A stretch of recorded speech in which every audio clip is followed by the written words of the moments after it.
আচ্ছা, এই solve F1 handheld fan আসে, এটাকে অন করে আপনাদেরকে দেখাই। এটা কিন্তু 5টা স্পিড আছে। নাম্বার 1,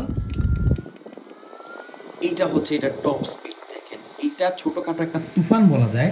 এত বাতাস, এত ছোট একটা ফ্যানে 2000 এমএএইচ এর ব্যাটারি আছে, সাথে ক্যারি করার মতন স্ট্যান্ডার্ড একটা ফ্যান।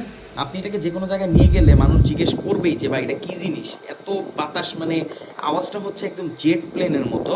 আর এটা বিল কোয়ালিটি, ডিজাইন সব কিছুই ফিচারিস্টিক। এটাতে দুটো বাটন আছে, একটা দিয়ে কমাতে পারবেন, একটা দিয়ে বাড়াতে পারবেন। আর এমন না যে বাটনের প্রেস খেয়ে এটা বন্ধ হয়ে যাবে, কারণ এটার বন্ধ করার সিস্টেম হচ্ছে আপনি মাইনাস বাটনটি প্রেস করে হোল্ড করতে হবে, আবার অন করার জন্য প্লাস বাটনটি হোল্ড করতে হবে, দেন আপনি বাড়াতে পারবেন আপনার ইচ্ছা মতো।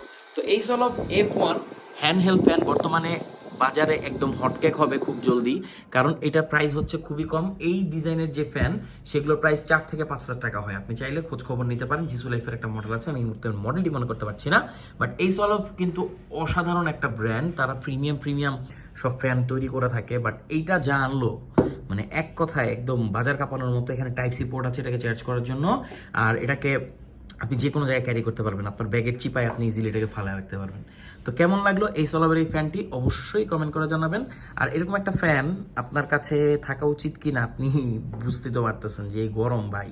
আর যারা পুরা মেকআপ করেন তাদের তো জন্য তো এটা মানে একটা আদর্শ ফ্যান। তো আমাদের কাছে পাচ্ছেন খুবই রিজনেবল প্রাইসে, প্রাইসটা খুবই কম, মানে 1000 টাকার আশেপাশে আমি বলে দিলাম আর কি।